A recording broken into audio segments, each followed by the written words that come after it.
Hello,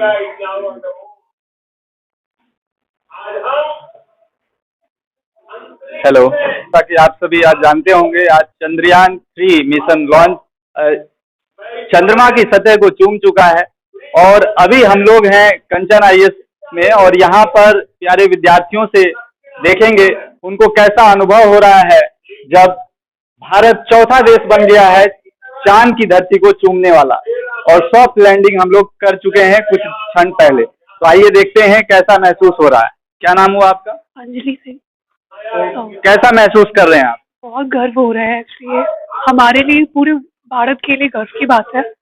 और ऐसा तो मतलब हमारे इतिहास में ये पहला जो है साउथ पोल पे पहुंचे है चंद्रमा का, तो ये बहुत ज्यादा गर्व की बात है। ये बड़ा ही अविस्मरणीय पल है हम सभी के लिए। आइए और लोगों से बात करते हैं। कैसा महसूस कर रहे हैं आप? बहुत अच्छा लग रहा है। हमारे और हमारे भारत देश के लिए बहुत ही गर्व की बात है। तो चांद की धरती पर हम लोग पहुंच चुके हैं, तो एक भारतीय होने के नाते आपको कैसा लग रहा है? छोड़ो कल की बातें, कल की बात पुरानी, नए दौर में लिखेंगे हम मिलकर नई कहानी, हम हिंदुस्तानी। बहुत बहुत धन्यवाद। और जैसा कि आप सभी जानते होंगे, इस पे लगभग 615 करोड़ रुपए खर्च हुए हैं। क्या आपको लगता है ये रकम कुछ भी नहीं है इसके आगे? हम बहुत ही गौरवान्वित फील कर रहे हैं ये चंद्रयान की मिशन सफल होते हुए। वो बहुत ही गौरवान्वित होता है देखकर। और आपको कैसा लग रहा है? बहुत अच्छा लग रहा है, खुशी महसूस हो रही है और हृदय आनंदित हो रहा है। ऐसा आपको लग रहा है कुछ आज नया जोश, उमंग? 700 करोड़ की तो फिल्म बन जाती है, उससे कम बजट में चंद्रयान 3 लॉन्च सफल हो गया। ये हम लोग के लिए गौरवान्वित महसूस कर रहा है। 14 जुलाई 2023 को इसका प्रक्षेपण किया गया था। आज 23 अगस्त को यह लैंडिंग किया, सॉफ्ट लैंडिंग की है। तो बहुत हर्षोल्लास के साथ ये हमारे और भारतीय वासियों के लिए भी एक बहुत सुनहरा अवसर है। और हम अपने आप को बहुत गौरवपूर्ण महसूस कर रहे हैं कि हम भारत के निवासी हैं। बिल्कुल दोस्तों, हम लोग काफी गौरवान्वित महसूस कर रहे हैं। और जैसा कि आप सभी जानते होंगे, 14 जुलाई को ये मिशन लॉन्च किया गया था। लगभग 41वें दिन हम लोग चांद की धरती को चूम चुके हैं। और लगभग 615 करोड़ रुपए कुछ ज्यादा नहीं है, क्योंकि जैसा कि आप सभी जानते होंगे, चंद्रयान प्रथम मिशन जो लॉन्च किया गया था 2008 में, उसकी आधारशिला कहीं ना कहीं जो है अटल बिहारी वाजपेयी 2003 में रख चुके थे। तो कैसा आपको लगता है ये चांद मिशन के तहत हम दुनिया को क्या पैगाम देना चाह रहे हैं? कि हमारा भारत एक महान देश है और चौथा देश बन गया है जो हमारा झंडा चांद पर फहराएगा, इसलिए मुझे हिंदुस्तानी होने पर गर्व है। बिल्कुल, हमको गर्व करना ही चाहिए, क्योंकि ये एक अनूठा पल है। तो कंचन आईएएस एकेडमी में जो विद्यार्थी हैं, वो आज बहुत ही गौरवान्वित महसूस कर रहे हैं। आइए कुछ और छात्राओं से जानने की कोशिश करते हैं, ये जो पल है क्या उनके जीवन में क्या मायने रखता है। जी बताएंगे? सर, ये हमारे भविष्य में एक बहुत ही गौरव की दिन है।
देश को एक मतलब विकसित राष्ट्र के ये में शामिल होने का मौका मिलेगा।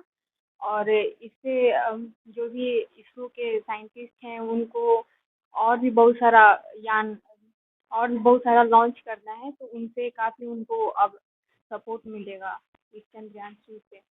जी बिल्कुल, जैसा कि आप सभी जानते ही होंगे, जिस प्रकार चांद की सतह पर 2013 में चाइना ने कदम रखा, तो कहा जाता है उसने पहले अटेम्प्ट में ही उसको हासिल कर लिया। लेकिन कोई बात नहीं, देर आए दुरुस्त आए। भारत ने भी उसको अपने द्वितीय प्रयास में सफलतापूर्वक अर्जित किया। आप जानते होंगे, एनडीए गवर्नमेंट के पहले कार्यकाल में 2014 में हमने मंगल पर कदम रखा। मंगल जानते ही होंगे, आंतरिक ग्रह के रूप में जाना जाता है। तो कैसा महसूस कर रहे हैं आज आप? बहुत अच्छा महसूस कर रहे हैं। और कुछ कहना चाहेंगे? जी सर, भारत के हैं, प्रोडक्ट हैं कि भारत के हैं। पूरा गौरवान्वित महसूस कर रहे हैं। यस। तो इस उपलक्ष्य में आप लोग कुछ और देशभक्ति कुछ चीजें याद आ रही है? यस सर, जैसे कि कुछ हम भी हैं जो कुछ कर जाए, जैसे कि अभी हमारा चंद्रयान-3 से स्थापित हो गया चंद्र ग्रह पे। उसी तरह ठीक है, ऐसे भी हम लोग भी कुछ ना कुछ अपनी प्रयास से योगदान करते रहे, जैसे कि देशभक्ति हर समय संभव होते रहे। ऐसे में तो हम लोग देशभक्ति के लिए तो कर ही रहे हैं, लेकिन इससे भी और ज़्यादा हम लोग अपना योगदान दें। जी बिल्कुल, कहीं ना कहीं देश में सारे लोग अपने तरीके से योगदान दे रहे हैं और वैज्ञानिक आज कहीं ना कहीं उनके लिए एक अनुपम क्षण है। आइए, हमारे शिक्षक आ चुके हैं, उनसे जानने की कोशिश करते हैं वो कैसा महसूस कर रहे हैं इस क्षण। तो हमारे साथ हैं भूपेश सर, कंचन आईएएस संस्थान के मान्यवर। कैसा महसूस कर रहे हैं आप? सर, पूरा देश ही नहीं, पूरा विश्व आज खुश है कि भारत अपने मुकाम को हासिल किया है, जो कि 2019 में हम लोग असफल रहे। इससे एक सीख मिलता है कि जिंदगी में कभी भी हार नहीं मानना चाहिए। 2019 में सफलता मिली, फिर 2023 में निश्चित रूप से सफलता मिलेगी। तो इसीलिए आप इससे सीखें, हर चीज से सीखें कि भारत एक ऐसे मुकाम पे पहुंच रहा है कि पूरा दुनिया देख रही है आज। बस यही कहेंगे, और क्या। तो देखा आप सभी ने किस प्रकार से सर भी गौरवान्वित महसूस कर रहे हैं, और विद्यार्थीगण से अभी अभी हम लोगों ने पूछा भी, और सारे कहीं ना कहीं गौरवान्वित महसूस कर रहे हैं, क्योंकि ये पल ही कुछ ऐसा है जिस प्रकार से 15 अगस्त को हम आजाद हुए, और आज कहीं ना कहीं विज्ञान के क्षेत्र में हमने परचम लहराया है। और आप में से कोई ऐसा है कुछ कहना चाहते हैं आज के इस उपलक्ष्य में? किन्हीं को कुछ ख्याल आ रहा हो देशभक्ति के ऊपर में? जी, बात सिर्फ देशभक्ति की नहीं है। अगर हम बात करें तो साइंस के क्षेत्र में ये मील का पत्थर है, जहाँ पे आज तक कोई नहीं पहुँच पाया। हाल ही में रूस जो है वो फेल हो गया है। अगर हम वहाँ पहुँचते हैं तो इतिहास गवाह है कि जहाँ विज्ञान और प्रौद्योगिकी को पोषण मिला है वह देश तरक्की किया है। अगर भारत में विदेशी आक्रांता आए तो इसी वजह से कि हम टेक्नोलॉजी में पीछे थे। अगर हम टेक्नोलॉजी में आगे बढ़ेंगे तो निश्चित तौर पे एक दिन भारत विश्व गुरु बन के उभरेगा। जय हिंद। तो जैसा कि आप सभी ने देखा, इनका कहना है भारत फिर से विश्व गुरु बन सकता है। भारत के अंदर ये मुद्दा है कि भारत कहीं ना कहीं विज्ञान और तकनीक की मदद से दुनिया को एक रास्ता, एक नई दिशा दिखा सकता है। आज के ये युवा पीढ़ी जो कक्षाओं में बैठे हुए हैं, जो कहीं ना कहीं बिहार प्रशासनिक सेवा के तहत बिहार का सिरमौर फिर से ऊंचा करना चाहते हैं, फिर से बिहार को बुलंदियों पर ले जाना चाहते हैं, जो कभी मौर्य साम्राज्य ने किया था। तो कहीं ना कहीं आज इनसे भी जानेंगे क्या लगता है भारत आज किस पल में पहुंच चुका है। जी बताएंगे, कैसा महसूस कर रहे हैं? हमें बहुत प्राउड फील हो रहा है कि एक बार फिर से भारत का नाम इतिहास के पन्नों में दर्ज हो गया है। बस इतना ही? कुछ देशभक्ति कोई गीत किन्हीं को याद आ रहा हो आज इस पल में? जी बताएंगे कुछ? बस एक मुस्कुराहट ही काफी है, क्योंकि एक मुस्कान से ही सारी चीजें क्लियर हो जाती है। आप बताएंगे कुछ? क्या बोले हम? मतलब निशब्द हैं, कुछ कह नहीं सकते हैं, क्योंकि कई बार होता है हमारे लफ्ज कुछ कह नहीं पाते, मगर हमारी जो ये मुखार बिंदु है वो सारी चीजें कह जाती है। तो इस पल में आप देख पा रहे होंगे दोस्तों, जो कंचन आईएएस एकेडमी के ये ओजस्वी छात्र छात्राएं बड़ी ही तल्लीनता के साथ आज चंद्रयान 3 का जो चंद्रमा की धरती को चूमते हुए जो दृश्य था उसको अपनी आंखों में सदा के लिए कैद कर लिए, और कहीं ना कहीं ये पीढ़ी दर पीढ़ी अपने आने वाले जनरेशन को बताएंगे कि एक वक्त था हम कंचन आईएएस में पढ़ा करते थे और चंद्रयान 3 को हमने चांद की सतह पे लैंड होते हुए देखा।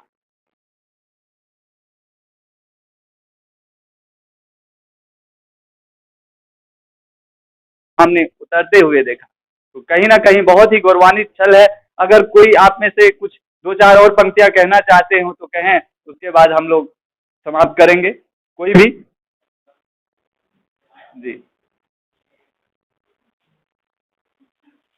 जिस तरह से भारत ने अपनी प्रतिबद्धता दिखाई है और एक फेल्योर के बाद फिर से हम सफल हुए हैं, तो इससे बस इतना कहना चाहूंगा कि हम भाग्य के खुद निर्णायक हैं। हम भाग्य के खुद निर्णायक हैं। हमें आस न भाग्य विधाता की, सौगंध मैं खुद की खाता हूँ, सौगंध है भारत माता की। वाह, क्या बात है। सौगंध खाते हैं भारत माता की। जी हाँ, आज भारत माता भी गौरवान्वित महसूस कर रही हूँ। तो युवाओं दोस्तों, आप सभी का बहुत बहुत धन्यवाद कि आप लोग इस अहम, आप कह सकते हैं, आज जो चंद्रयान 3 का ये इवेंट हुआ इसमें आप कहीं ना कहीं आप भी शामिल हुए। इससे देश काफी गौरवान्वित महसूस कर रहा होगा। ऐसे ही देश का मान और सम्मान बढ़ाते रहिए, जहां भी जाइए देश का झंडा बुलंद रखिए। बहुत बहुत धन्यवाद।